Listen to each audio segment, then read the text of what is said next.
Show. Balita Evening Edition. Magadulong sa inyo sang mga nagapanguna nga balita lokal, national, international, sports, kag entertainment. Aksyon! Balita Evening Edition. Kag karon ang inyong news team. Una sa balita, una sa aksyon. Bayong gabi syudad sa Bacolod, Western Visayas, kag Bugos nga Pilipinas. Welcome na sa pagpangalagad sa aksyon balita evening edition. Karon nga daw Miyerkules sa Pebrero 24 tuig 2021. Makita kita live sa mga official Facebook page kag sa YouTube channel ang Aksyon Radyo Bacolod. Kag mawatian pag sa www.actionradyobacolod.com.ph. Kaming inyo mga tag balita. Aksyon and Defensor. Kag Action Day Salazar para sa mga headlines sa una kita sa mga balita lokal. Mga pribado nga individual kag establishmento nagtanyag sa lugar agud himuon vaccination centers sa Bacolod. Health Certificate kag Travel Authority obligar sa mga travelers sa San Carlos kag Canlaon. Sa balita national, Mon Tulfo kalakip sa imbestigahan sa unauthorized COVID-19 vaccination. Duterte pangunahan ang seremonya sa pagkabiabi sang idonar nga Sinovac COVID-19 vaccine sang China. Sa balita international, 75 patay sa riot sa 3 kaprisuhan sa Ecuador. Sa sports balita, Tiger Woods sa Pilason matapos na aksidente. Kag sa aton balita entertainment, Jennie sang Blackpink kag G-Dragon sang Big Bang ginreport nga nag-date na. Una sa balita, una sa aksyon. Detalye sa mga balita lokal pagkatapos gid lamang sini. Bakit kailangang magpabakuna? Bakit nga ba vaccination? Ang pandemyang ito ay kumuha ng maraming buhay at patuloy pa nitong nilalagay sa peligro ang buhay ng nakakarami. Pinahina din nito ang ating ekonomiya at maraming Pilipino ang nawalan ng trabaho dahil dito. Sa pagkatuklas ng bakuna laban sa COVID-19, nagkaroon tayo ng oportunidad na malabanan ang pandemyang ito. Sa tulong ng mga bakuna, ay may iwasan natin ang sintomas ng impeksyon at posibleng maiwasan din ang malalang impeksyon at matigilan ang pagkalat nito. Gayunpaman, gaya ng iba pang mga bakunang ginagamit sa nagdaang dekada, ang abilidad nitong protektahan ang ating komunidad ay tataas lamang kung hindi bababa sa 70% ng ating populasyon ay bakunado. Halimbawa, kung ang iyong barangay ay mayroong 100,000 katao, hindi dapat bumaba sa 70,000 ang dapat mabakunahan upang matiyak na proteksyon ang buong komunidad. Kaya ating tandaan, ang pagbabakuna ay hindi lamang para sa iyo o sa iyong pamilya. Ito ay para din sa iyong barangay, lungsod at probinsya. Tara, sa Vida Vaccination! Aling mga bakuna ang gagamitin sa Pilipinas? Sa ngayon, may limitadong supply ng bakuna sa buong mundo. Sa katunayan, halos 80% ng stock sa buong mundo ay nabili na ng mga mayayamang bansa. Dahil dito, walang iisang kumpanya ang maaaring mag-supply ng 110 million na bakuna sa Pilipinas, kaya naman nakikipag-usap ang ating gobyerno sa 7 manufacturers. Sinisiguro natin na ang mga bakuna na to ay makakatanggap ng Emergency Use Authorization at kung may EUA sila, doon lamang sila bibilhin at gagamitin ng ating gobyerno para sa ating vaccination program. Nagbibigay ang EUA ng assurance o katiyakan na ang bakuna ay dumaan sa masusing pagsusuri at nirerekomenda ng mga independent na eksperto sa atin. Hindi mo rin kailangan mag-alala. Ang bakuna laban sa COVID-19 ay hindi magbibigay sa iyo ng COVID na sakit. Tara, sa Vida Vaccination! Magkano ang babayaran ko para mabakunahan? Ibibigay ng gobyerno ang bakuna ng libre. Wala kang dapat bayaran para magpabakuna. Tara, sa Vida Vaccination! Sino ang unang makakapagpabakuna? Dahil kailangan nating masiguradong patuloy na makakapagtrabaho ang ating health system para maalagaan tayo, ang mga medical frontliners ang unang makakatanggap ng bakuna. Susunod dito ay mga eligible na senior citizens dahil sila ay nasa greatest risk ng severe infection o kamatayan. Alam natin ito dahil sa ating lokal na datos na mas mapanganib ang COVID-19 sa mga matatanda. Ang pagkakasunod-sunod na kung sino ang unang makakatanggap ng bakuna ay natukoy sa tulong ng mga eksperto. Tara, sa Vida Vaccination. Kailan at saan ka dapat magpabakuna? Ang inyong national government ay nakikipag-ugnayan sa mga lokal na pamahalaan upang maihatid ang bakuna sa inyo. Ang lokal na pamahalaan or LGU nyo ang maghahanda ng pagpaparehistro at pag-ayos ng schedule ninyo sa pagpapabakuna. Mangyaring abangan ang anunsyo at instructions na magmumula sa inyong mga mayor or governors ukol dito. Tara, sa Vida Vaccination. Ano ang kailangan mo bago magpabakuna? Habang hinihintay natin ang pagdating ng mga bakuna, kumuha lamang ng impormasyon sa mga mapagkakatiwalaang sources. Magtanong lamang sa mga licensed medical professionals ukol sa wastong pagbabakuna para sa COVID-19. Matuto rin tayong mag-verify ng ating mga nababasa o naririnig. Tanging tamang impormasyon lamang ang makakapaggabay sa atin sa ating desisyon na magpabakuna. Ang inyong health history ay mahalaga din sa pagtukoy kung dapat ka bang bakunahan o hindi, kung anong bakuna o angkop sa iyo. Kaya naman, importanteng seryosohin natin ang health screening na ito. Magpakita sa araw ng inyong screening at ideklara ang inyong complete health history, gaya ng allergies o mga risk factors o mga sakit noon. Masusuri ka lamang ng tama ng isang health professional kung ibibigay mo ang mga hinihiling na impormasyon. Kung hindi ka naman sumailalim sa screening, hindi ka maaaring i-book o i-schedule para sa pagpapabakuna. Tara, sa Vida Vaccination. Ano ang kailangang gawin sa araw ng pagbabakuna? Pumunta kayo sa vaccination site kung saan ka nakalista. Huwag kalimutan magsuot ng face mask at face shield. Bago ka turukan ng bakuna, kailangan mong pumirma ng isang informed consent.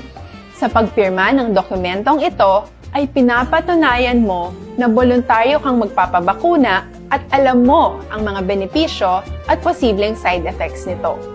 Huwag din kalimutan ang mga minimum public health standards habang nasa vaccination site. Katulad lamang nagpag-maintain ng 1 metrong layo sa iba at pagsasanitize ng inyong kamay habang naghihintay. Pagkatapos mong mabakunahan, ay makakatanggap ka ng isang vaccination card. Una sa aksyon! Lasay sa Jess Action Radio Philippines Standard Time kagkaroon sa detalye nasang mga balita lokal. Nagtanyag ang pila ka mga pribadong individual kag establishmento sa ilang lugar nga pwede mahimo bilang vaccination center diri sa may Bacolod City. Suno kay City Councilor Renesito Novero ang pamuno sang vaccination center team, lakip sa mga nagtanyag ang Ayala Mall, Forest Lake Park, mga eskwelahan sa Napsea kang isang USLS kag iban pa. Pero sa konsehal, ini nga mga lugar ang natala pang kadtuan na po ng iyang team para sa inspeksyon. Ginpahayag man sini nga may mga tanyag man gikan sa mga hospital ng ila doctors ug nurses ang mag-volunteer bilang mga vaccinators. Nagpasalamat si Novero sa mga pribadong sektor nga aktibo kag nagabulig sa syudad sa kampanya sa pagpabakuna. Apang giklaro ni Novero nga ini ang ila pa lamang ginatun-an kag magahimo pasang rekomendasyon kay Mayor Bing Leonaldia. So we appreciate that. But of course, validate namon ina katuan din na namon personally. Okay. Team, no? Wala naman kami na nilok na ni Engineer Logan and we have set a schedule for that. We are very appreciative. Dami gid na ang ating mga private sectors you consider. Nabatyan si Bacolod City Councilor Renesito Novero. Pinahulat pa ni Executive Assistant Ernesto Pinida ang cluster head on market and ang legal opinion sa Bacolod City Legal Office agud sa proposal nga magpatigayon sa night bazaar sa downtown area kag Libertad Market. Sulo kay Pineda, iyan na napakita ang proposal kay Mayor Evilio Nardia kag karon nagahulat sang opinion sang CLO. Magluwas sinig magapangayo man sang legal opinion ang syudad sa DILG kasunod nga magausar sang dalan sa ginaduso nga programa. Sa idalam sa proposal ang night bazaar sa downtown area para sa mga displaced market vendors ang mag-aumpisa alas 6 ng gabi tubtob alas 12 ang tungang gabi. Samtang sa Amelia Mercedes Streets naman sa Libertad Market ang mag-aumpisa alas 6 ng gabi tubtob alas 6 ng aga. Suno kay Pinida, ang ini nga proposal ang gikan sa mga market vendors matapos ang pagsinapol nga ilagin patigayon. Ginklaro na Pinida nga ginaduso nga night bazaar ang tuyo nga mabuligan ang mga displaced market vendors samtang ang night market ang tuyo naman nga makaganyat sang turista. Sa dugang pang balita lokal, giinpahayag ni Bacolod City Councilor Al Victor Espino ang chair sa Committee on Police Matters and Illegal Drugs nga iyan na ginatugyan sa kapulisan ng pag-imbestiga sa kaso sa mga pagpangluthang sa Bacolod City. Suno kay Espino ang sangguniang panglungsod ang hindi proper body para masolusyonan ang mga problema kag dapat banguna din ang mga law enforcement agency kang isang Bacolod City Police Office. Para kay Espino sang nag-umpisa ang karon nga administrasyon kag karon nga manugtapos ng ila sini nga termino tubtob karon ang wala pa ini masolusyonan. Ginpahayag man sang konsehal nga para sa iya mas nakahibalo kag nakainsyende ang kapulisan sa ilang trabaho. Sa Lebloan nga Humalinero tubtob Pebrero 24, 12 na ka mga insidente sang pagpangluthang ang nagluntad sa mga separadong nga lugar sa syudad. Natukiban sa Bacolod City Police Office nga may 12 ka mga pawn shop kag isa ka lending institution ang nagalapas ng ordinansa nga pag-install sang CCTV. Nagsumitar sang listahan si Bacolod City Police Office Director Colonel Manuel Placido kay Permits and Licensing Division Head Stella Rose Rayos sa mga nagligad o kung sa nagligad niya Pebrero 16, 2021. Nasaad sa sulat ni Placido nga nagpatagayon sila sang security survey sa nagkalain-lain nga pawn shop kag lending institution kag pila sa ila ang wala naka-install sang CCTV. Sunod kay Placido ang pag-install sang CCTV ang kabahin sang anti-criminality campaign base man sa ordinansa sang syudad nga nag-require sa tanan nga pawn shops, lending institutions kag iman pang establishmento nga agbutang sang CCTV. Dugang pa ni Placido, base sa records ng BCPO, pila ka mga pawn shop kag lending institutions ang target sa mga kriminal, partikular na ang kawatan, bangod ang na-install nga CCTV ang depektibo o kung wala gid sang CCTV. Para kay Placido, ang CCTV ang makabulig para malikawan nga magluntad ang krimen kag mabuligan ng mga investigador nga masulbar ang kriminalidad. Una sa balita, una sa aksyon. Last 6:14 Action Radio Philippine Standard Time. I-check nato ng patrol bayara sang flash report. Action Eden, good evening, please go ahead. Action din kada ang presiding kita karon no sa isa naman sa fire call nga lugad sini nga hapon na sa Hermelinda Homes sa kop sa barangay Mansilingan. Initially action deal kag action an sa aton sini impormasyon nga nabaton na residential area ang nasunog. Action deal kag action an pero check pa naton kag mabalik lang kita karon para sa kompleto man nga detalye. Para sa flash report, Action Eden Aboso. Una sa balita, una sa action. Sa Bacolod, Action Radio. Una sa balita, una sa aksyon. Fire call mga ka-action na sa may Hermelinda Homes sa Barangay Mansilingan na syudad sang Bacolod. Samtang sa dugang pangabalita lokal, ginaobligar na mga travelers sa business-related individuals sa San Carlos kag Canlaon nga magpresenta sa health certificate kag travel authority nga valid sa sulod sing isa ka semana antes makasulod sa mga syudad. Ini ang gingasugtan ng San Carlos City Mayor Renato Gusilo kag Canlaon City Mayor Jose Chubasco Cardenas sa sinapol ang ginpatigayon sang San Carlos City Emergency Operations Santiago de Rizal Bacuna ang issue sa requirement sa pagsulod sa borders ng duwa ka mga syudad. Ilang man gingasugtan nga limitahan sang tubtob 24 oras ang pagtunel sa mga syudad agud malikawan ang pagpaidalom sa health quarantine protocol. Nabalakas si Cardenas nga ang pagsakas ang COVID-19 active case ang mag-aapekto sa estado sa ina syudad bangod wala inisang nagakaigo kon isolated nga resources sa ukon pasilidad. Sa karon ng Canlaon ang mayroon sa isa lamang kaaktibo ang kaso sang COVID-19 samtang 7 naman ang syudad sang San Carlos. Iya man ginpasalamatan ng mga opisyal sang San Carlos sa paghatag sang oportunidad na makapalayag sa iyang bahin sa issue angot sa border control. Nagpanagtag ang lokal nga gobyerno sang Kabankalan sang 649,000 pesos nga balor sang insurance sa din sa Philippine Crop Insurance Corporation o PCIC sa 141 ka mga maunguma sa isa ka seremonya sa Demo Farm, Barangay Hilamunan, syudad sang Kabankalan. Sa mensahe ni Mayor Pedro Zayco Jr., nagalaom siya nga ini ang mangin panugod sa maayo nga produksyon sa mga maunguma sa masunod nga crop. Dugang pa sang alkalde, importante nga mangin maayo ang pangabuhi sa mga maunguma bangod ako ang kontribusyon sang sektor sang agrikultura sa pagsanyog sa ekonomiya sang syudad. Nalakip sa PCIC insurance coverage ang epekto sa halit sa mga kalamidad sa una kag ikaduha nga crops sa crop year 2020-2021. Una sa balita. Una sa aksyon. Lasay sa 17 Action Radio Philippines Standard Time DTX 500 capsule mga ka-aksyon na hindi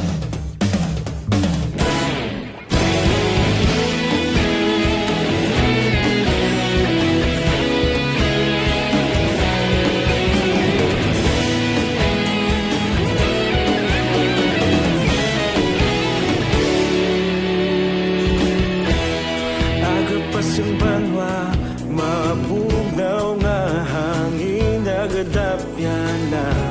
Ikaw na ang ginapamatian namon ginasandigan. Tingog sang probinsya, kamatuuran ginapalap na. Minsay nga may dala, paglaom kag kasanag. Tinuig na nagligan, ikaw gihapon ang ako nga istasyon. Sa pagbutlak sang adlaw, sa pagtuhaw sang biton.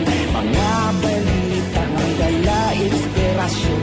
Aksyon radyo, bakolog man sa gihapon. Padayon aksyon radyo, bakolog sa luto sa imo.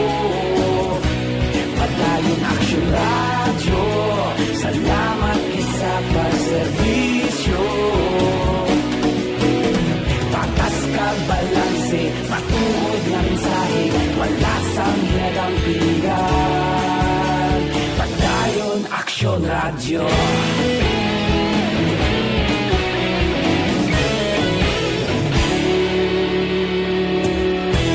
Pagkulong nun kag negrosanon, inyong pamatian. Stasyon nga nagapalaplag sang kamaturan. Mabakod nga prinsipyo, reporter handa sa serbisyo.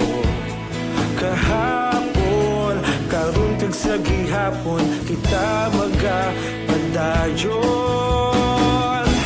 Tinuig na nagligan, ikaw gihapon ang ako nga istasyon. Sa pagbutlak sang adlaw, sa pagtuhaw sang biton. Mga balita nga may dala inspirasyon.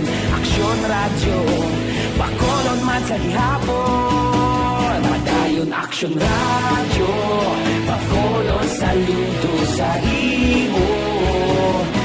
Padayon aksyon radyo, salamat kit sa pagserbisyo. Patas kag balanse, matuod na mensahe, wala sa ginadampigan. Padayon aksyon radyo. Una sa balita. Una sa aksyon. Sa Bacolod Aksyon Radio. Una sa balita. Una sa aksyon. Sa Bacolod Aksyon Radio. Ikaulog na na'y Sansan ang mga kalintangan. Responsable na pagbalita, pagdahin na ipalat na. Malasig pero sigurado, aksyon na may dalang pagpalanggan.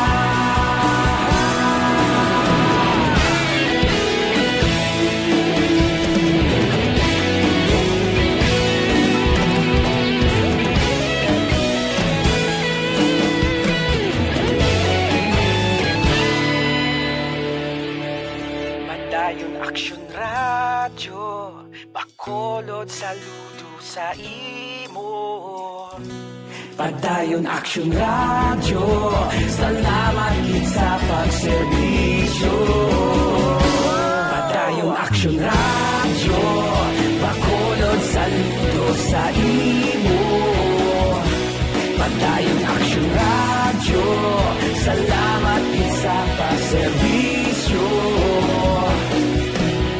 Patas kag balanse, matuod na mensahe, wala sang ginadampigan. Padayon aksyon radyo.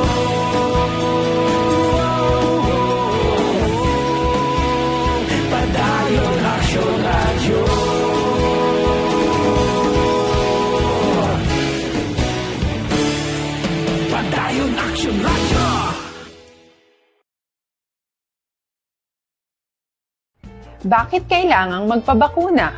Bakit nga ba vaccination? Ang pandemyang ito ay kumuha ng maraming buhay at patuloy pa nitong nilalagay sa peligro ang buhay ng nakakarami. Pinahina din nito ang ating ekonomiya at maraming Pilipino ang nawalan ng trabaho dahil dito. Sa pagkatuklas ng bakuna laban sa COVID-19, nagkaroon tayo ng oportunidad na malabanan ang pandemyang ito. Sa tulong ng mga bakuna, ay may iwasan natin ang sintomas ng impeksyon at posibleng maiwasan din ang malalang impeksyon at matigilan ang pagkalat nito. Gayunpaman, gaya ng iba pang mga bakunang ginagamit sa nagdaang dekada, ang abilidad nitong protektahan ang ating komunidad ay tataas lamang kung hindi bababa sa 70% ng ating populasyon ay bakunado. Halimbawa, kung ang iyong barangay ay mayroong 100,000 katao, hindi dapat bumaba sa 70,000 ang dapat mabakunahan upang matiyak na proteksyon ang buong komunidad. Kaya ating tandaan, ang pagbabakuna ay hindi lamang para sa iyo o sa iyong pamilya. Ito ay para din sa iyong barangay, lungsod at probinsya. Tara, sa Vida Vaccination! Aling mga bakuna ang gagamitin sa Pilipinas?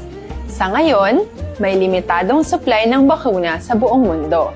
Sa katunayan, halos 80% ng stock sa buong mundo ay nabili na ng mga mayayamang bansa. Dahil dito, walang iisang kumpanya ang maaaring mag-supply ng 110 million na bakuna sa Pilipinas, kaya naman nakikipag-usap ang ating gobyerno sa 7 manufacturers. Sinisiguro natin na ang mga bakuna na to ay makakatanggap ng Emergency Use Authorization at kung may EUA sila, doon lamang sila bibilhin at gagamitin ng ating gobyerno para sa ating vaccination program. Nagbibigay ang EUA ng assurance o katiyakan na ang bakuna ay dumaan sa masusing pagsusuri at nirerekomenda ng mga independent na eksperto sa atin. Hindi mo rin kailangan mag-alala. Ang bakuna laban sa COVID-19 ay hindi magbibigay sa'yo ng COVID na sakit. Tara, sa Vida Vaccination! Magkano ang babayaran ko para mabakunahan? Ibibigay ng gobyerno ang bakuna ng libre. Wala kang dapat bayaran, Sa balita, una sa aksyon!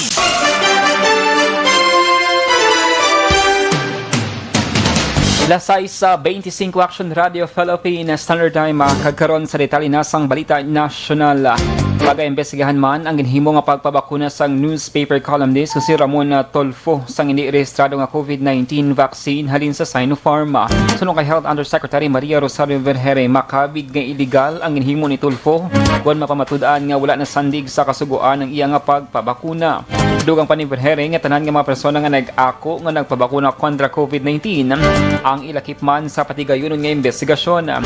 Sa newspaper column ni Tulfo sang Sabado, iyagin ako nga siya ang nagpabakuna na sang halin sa Sinopharm sang China.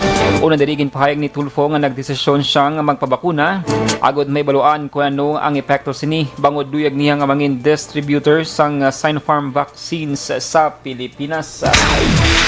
Personal nga biyabiho ni Presidente Rodrigo Duterte ang donasyon sa China nga 600,000 doses ng COVID-19 vaccine gikan sa Sinovac sa tiyon nga mag-abot sa pungsod. So kay Presidential Spokesman Harry Roque, tanda ini sang paglantaw sa presidente sang utang nga kabalaslan sa China rason nga may patigayunon nga seremonya sa pag-abot sang idonar nga bakuna. Si Duterte updan sang iyang mga gabinete kadakip na ni Roque nga nagpalayag sang kahandaan sa pagpabakuna. Sa dugang pang balita nasyonal, ginapahayag sa General Manager sa Chinese firm nga Sinovac Biotech nga handa nang i-deliver sa Pilipinas ang 600,000 kadosas ng bakuna nga gindinar sa gobyerno sa China. Sunod kay Helen Yang, ila sa karon ginasikaso ang delivery sa bakuna kang ginapaabot nga ang Pilipinas ang isa sa mga importante nga pungsod nga makabaton sini. Ang Sinovac ang mag-abot kun tanis ang Pebrero 23 pero ini ang natrasar bangod sa subong nga semana lamang. Ginaprubahan sang FDA ang Emergency Use Authorization sa sini nga bakuna. Samtang wala sa nakitaan nga premature campaigning ang Commission on Elections sa Comedex inisyatibo sa pila ka mga persona nga nagapahamtang sa campaign banners sa siningation bangod wala pa sa opisyal nga kandidato para sa Mayo 2022 nga eleksyon. Ini ang reaksyon ni Comedex spokesperson James Jimenez sa pamangkot kung bala may paglapas sa Omnibus Election Code ang pag-post sa campaign banners pareho sa Run Sara Run. Ini ang inganyo sa presidential daughter kag Davao City Mayor Sara Duterte Carpio nga magpapili sa eleksyon sa masunod nga tuig. Sunod kay Jimenez, wala sang premature campaigning violation bangod wala pa sa naka-file sang Certificate of Candidacy. Una sa balita, una sa aksyon. Update mga ka-aksyon na sang flash earlier ni Action Eden fire out na ning insidente nga sang sunog dira sa may Hermelinda Home sa may Drive Street Actionan Barangay Mansilingan Bacolod City. Lasay sa 28 Action Radio Philippines Southern Time dugang nga mga balita pagkatapos gid lamang sini.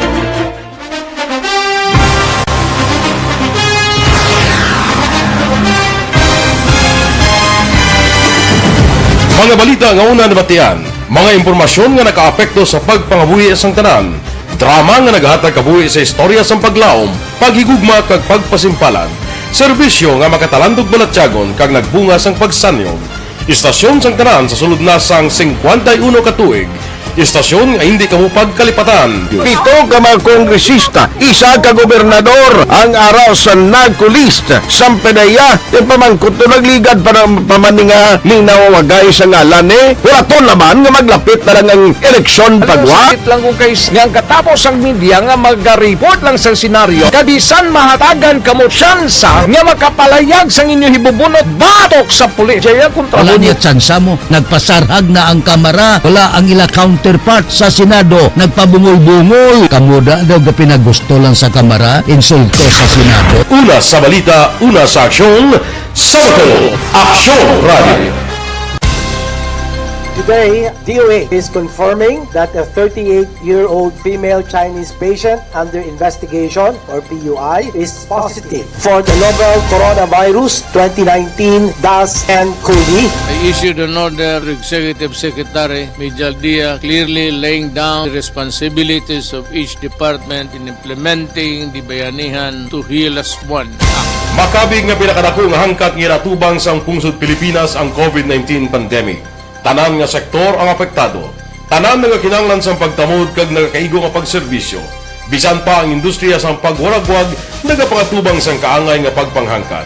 Apang Aksyon Radio Bacolod wala nagbiya sa pagpangalagad sa kahanginan sa pihak sang kabudlayan, peligro kag risgo nga dulot sang pandemya.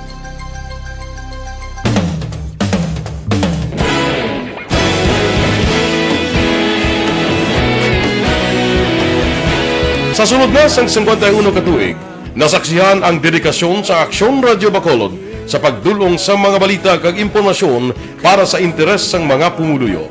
Pila na ka henerasyon ang nag-agi, komitido sa gihapon ang Aksyon Radio Bacolod nga mag-alagad sa kahanginan nga tampad, wala sang ginadampigan kag ginahalungan ang kamatuuran. Sa tunga sang mainit nga away sa politika, ang istasyon nagapabilin na nga patas sa pagtalakay sa mga isyu kag problema. Bilang tagbantay sa kamatuuran, ginatagan sa importansya ang tawhanon nga kinamatarong kag nagakaigo nga proseso agud mawaragwag sang husto ang balita kag malikawan ang paglapta sang salak nga impormasyon. Sa pagluntad sang kalamidad, gindulong sa inyo ang sitwasyon sa palibot kag padayon nga nagahatag sang pahanundom agud maluwas ang kaugalingon, ang pamilya, kalakip na ang tanan nga kaaksyon. Sa tion sang kasubo, nanari-sari nga mga matahom nga drama ang nagalingaw sa inyo. Ang inyo reklamo amon ginpamatian kaginhatagan sang aksyon.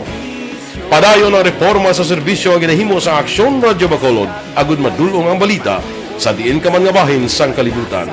Ang Aksyon Radio Bacolod nagapanguna sa kadamuon sang online engagement sa isla sang Negros.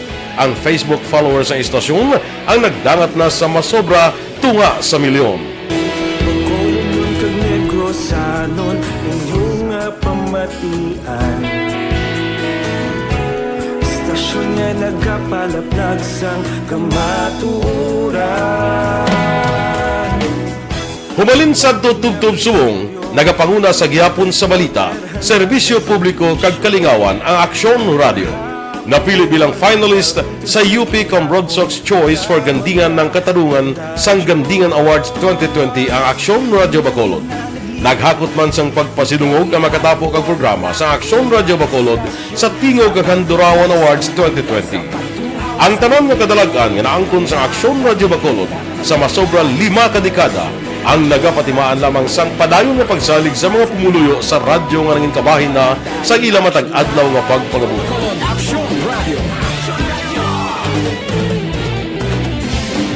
Una sa balita, una sa aksyon, sa Bacolod Aksyon Radio. Ikaulog na na'y saysay ang mga kahintangan. Responsable at pagbalita, pagdahil na na morning, bilog nga dakpanwa sa Bacolod, bilog nga probinsya sang Negros Occidental. Aksyon Hotline. Mayad-ayad nga aga sa liwat sa aton sining nga magka-aksyon nga nagamonitor na karon nga aga sa aton. Maayong udto Pilipinas, Aksyon Balita Banat Bulig. Maayong hapon naman sa ito mga palanggang mga palamati. Ayun nyo naman kubos nga lagad si Tito Wilma, upod ninyo karong nga hapon sa pagpangalagad sa palatuntunan. This is my life. Amon, first time ni natabo diri sa aton sa Pilipinas kag sa kalibutan nga nag-amo ning senaryo ta. Yes, maayong gabi kalibutan. Welcome na sa pagpangalagad sa Aksyon Firing Line. May gabi sa liwat, kamusta naman mapalangga naman tagpalamati, region-wide mga palagag kita sa labilin isa ka oras, 19 minutos, karon gadlaw Miyerkules. Anniversary Aksyon Radio Bacolod. Isa po kayo sa haligi ng katotohanan para sa kapayapaan, hindi lang sa siyudad ng Bacolod, kundi pati sa lalawigan ng Negros Occidental. Mabuhay ang Aksyon Radio Bacolod. Sa pihak sa mga pagtilaw ay natubang sang komunidad, padayon nga nagpangalagad sa inyo. Kahapon, subong kag sa palabuton ang Aksyon Radio Bacolod. Una sa balita, una sa aksyon, sa Bacolod, Aksyon Radio.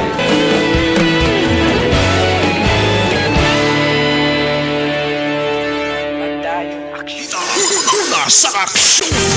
Kag sa detalye sa aton balita international, 75 ka person ang nagkalamatay sa kinagamos ang magkasumpong nga gangs sa 3 ka mga presuhan sa Ecuador.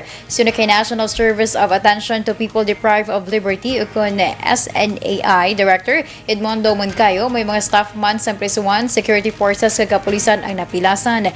Ginpahayag ni Presidente Lenin Moreno nga ang mga criminal organizations amo ang samasami nagatugas ang kinagamos sa mga detention centers. Suno kay Moreno sa karon, ang mga pulis sa Interior Ministry ang nagatingguha agud makontrol ang prisuhan sa Guayaquil, Cuenca kag Lataconga.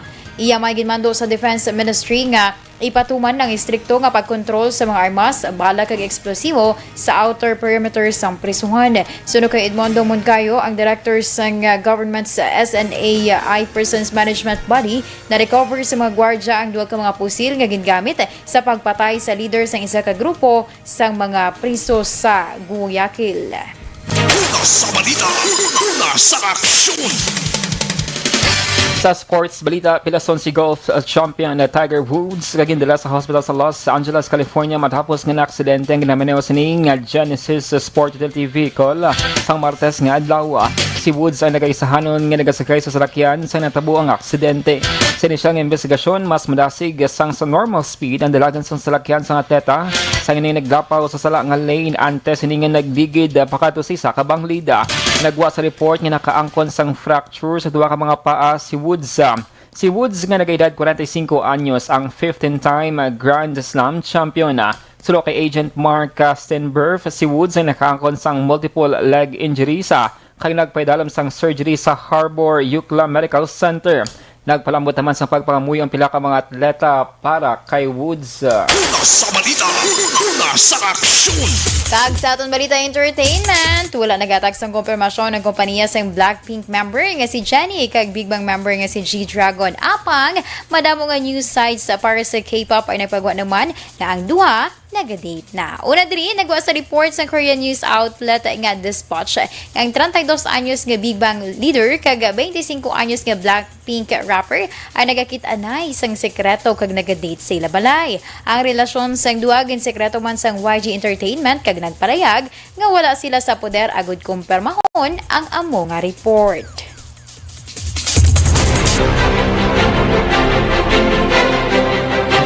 Lasay sa 37 Action Radio Philippine Standard Time. Hinyo na batian ang kabugusan nga mga balita sa Aksyon na Balita Evening Edition. Karon nga adlaw Miyerkules sa Pebrero 24, 2021. Salawat kaming inyong mga tag balita. Aksyon and Defensor. Kag Action Dale Salazar. Una sa balita, una sa Aksyon. Sa Bacolod Action Radio.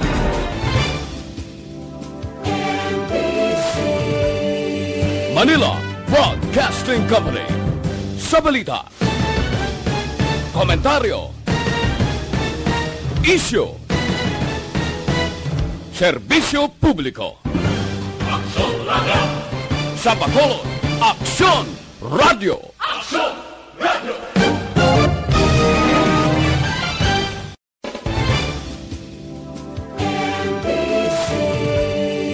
Manila Broadcasting Company. Sa balita, komentaryo, issue, serbisyo publiko. Aksyon Radio. Sa Bacolod, Aksyon Radio. Aksyon